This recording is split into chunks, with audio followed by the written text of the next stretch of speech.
So, what the strategy and how we are actually doing it, corporate culture, values, but also the competence we have. That gives us direction in one direction. Now, performance management is a continuous process. HR will initiate twice a year a corporate process.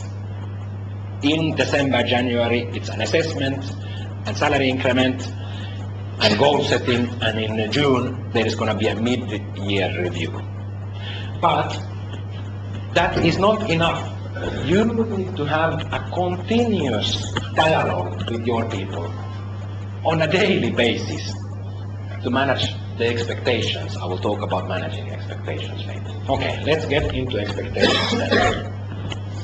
Now, I happen to believe that managing expectations is one of the most important jobs you have as a leader. You need to make sure that your employees understand their accountabilities, the ongoing accountabilities. If they don't understand what your expectations are there, they will not perform. And it's your job to make sure that your people perform. You have to make sure that they know your expectations on accountabilities on an ongoing basis. You also need to set the line of sight and make sure what is your expectations there. Setting goals so that they know what you expect of them based on the line of sight, the goals. And you need to set developmental goals, competencies, behavior, the values you want them to expose. That is your job, making sure that they know what you expect of them and give them feedback on a continuous basis. The performance assessment will be on the three first ones, and you will see that repeated through the whole presentation. You need to manage the expectations. If your expectation or your people's expectations are up here, it's a lost case. You will not be able to manage your people. You need to have the right expectations from them. Your job is to do that. Now, performance management, everybody has their role in it. Everybody needs to be part of it. The employee has their role, you have your role, and HR has our role. We are all part of a system with slightly different responsibilities. But it's, in the end of the day, it's you who need to make sure that this is done. And the deadline for 2011 assessment is end of December. Everybody needs to be assessed by 31st of December. No bonuses, no salary increments before 2,500 employees have been assessed. Also, this process. Yep. The human resource manager is just in the headquarters. Yeah. You are not thinking to develop hubs or whatever. Yes. That's right. Absolutely. Absolutely. In countries where we start to have a little bit more employees, like in Saudi, for instance, I think we should have an HR manager in Saudi, maybe even in Egypt. So we are working. Yeah, absolutely, absolutely. That's something that is being thought of, and it will happen. Now, let's go to some principles behind the management. I need to go in and explain to you a little bit about grading. Do you know what grading is? Grading is a term we use in HR for a tool or method of judging relative values of positions, judging relative values of jobs. Now, I'm an HR director.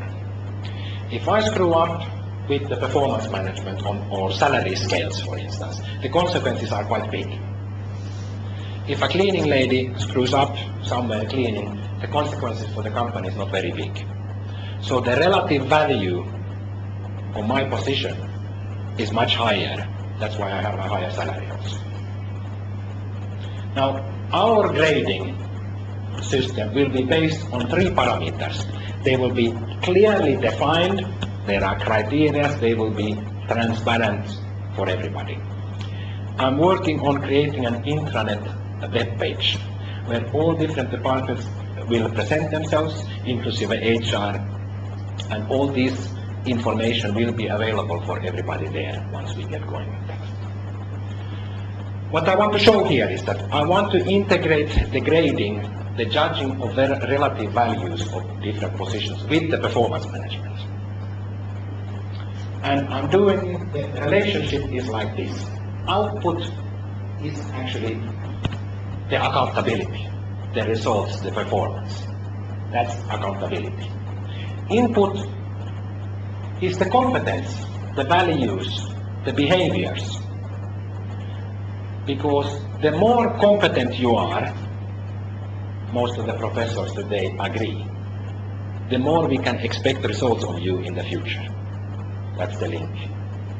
That's why, that's the input. And then we have the processing, that's the problem solving. Another way of seeing this is this. I want to introduce a new word in performance assessment. I want us not to assess performance anymore, but assess contribution. Contribution means that we are not assessing only performance, because performance is the result. That's historical data. It's looking backwards. It's looking backward. It's what happened already. Now, in our development situation, where we have big ambitions, big potential, we need to also introduce a forward-looking assessment parameter. And that is the input. That is the competence. So we will combine the traditional backward historical data, the results, with forward-looking assessment of competence and competence development, the values and behaviors of people. That together with the processing, which is the problem solving, will be contribution, and it's the contribution we will start to assess from now on. Another angle to this, what contribution is, we can say that it's the what, the strategy, the line of sight to the goals, plus the how, the culture, the values, the competence. That together is contribution, and contribution is the one that we will start to assess. Competence plus performance is the contribution that we will assess. Now, we will start very simply, but we will build up the support you will get to do those assessments in coming years. Now, let's go into the process itself for 2011. Remember, there will be a dual process. We start with the assessment of 2011. When 2012 template is ready, in January, we will go over to that. This is how it looks. We have 2 streams here. One is the individual performance, the other one is the company performance. Now, as a leader, you will assess your employees based on, remember, those 3 parameters. It's the competence, it's the ongoing accountabilities, and it's the line of sight, the goals. Those you will assess. After that, your director or the division head will check your assessment, and then we will do a calibration session. Now, before I go into that, let me explain a little bit more about this. One of the principles I had behind designing this process was to make it very simple. Start very, very simple. We make it more advanced as we go along. But there was a few other principles. I wanted to create a process, a method that would try to lessen the subjectivity in assessments. Now, you are a tough guy, here is an employee. You always assess them as 1 or 2 or maybe 3 because you are a tough guy. Whereas I'm a soft guy. I always give 3, 4 and 5. Is that fair for this person that his assessment is dependent how tough his boss is or how soft his boss is? No, it's not fair. Now, we are all individuals, we are different. And I can't change, I can't clone one person and make everybody the same. But I want to try to create a methodology that will at least minimize or lessen the subjectivity in it.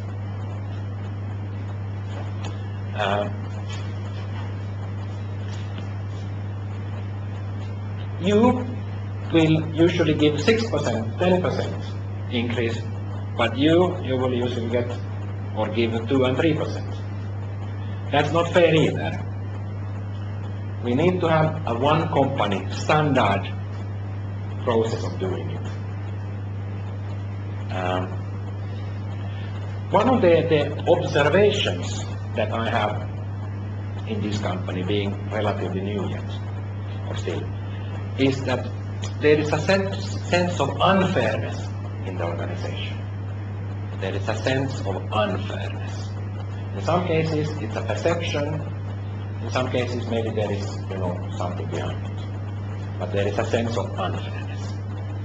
Now, with the performance management, the grading, and salary structures, how we set salaries, which I will explain to you in a moment, I'm trying to minimize that or lessen that feeling of unfairness a little bit. So, the calibration session, what is that? Well, that is my methodology for trying to lessen the unfairness feeling. Now, what I want to have when the director, the division has done the assessments, I want to have a normal distribution.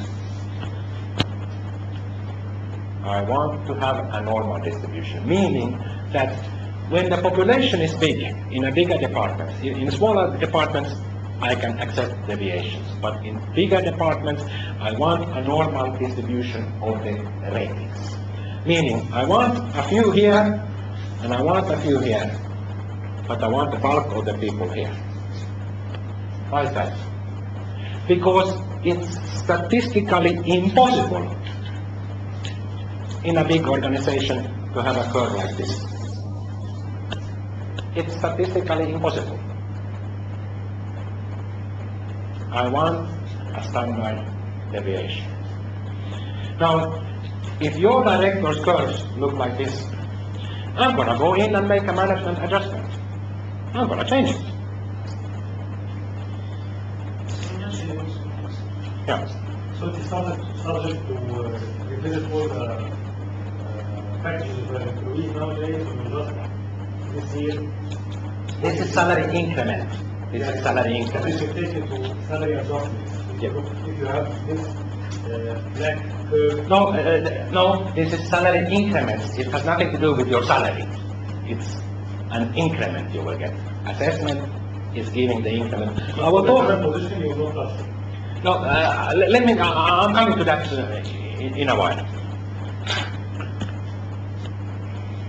So there will be management adjustment. What you assess some people might not be the last assessment, because I might do some management adjustment there. Now, once that is done, each employee will be assigned a rating. You will assign a rating. 1 is not good, 5 is Superman. Let's stop that.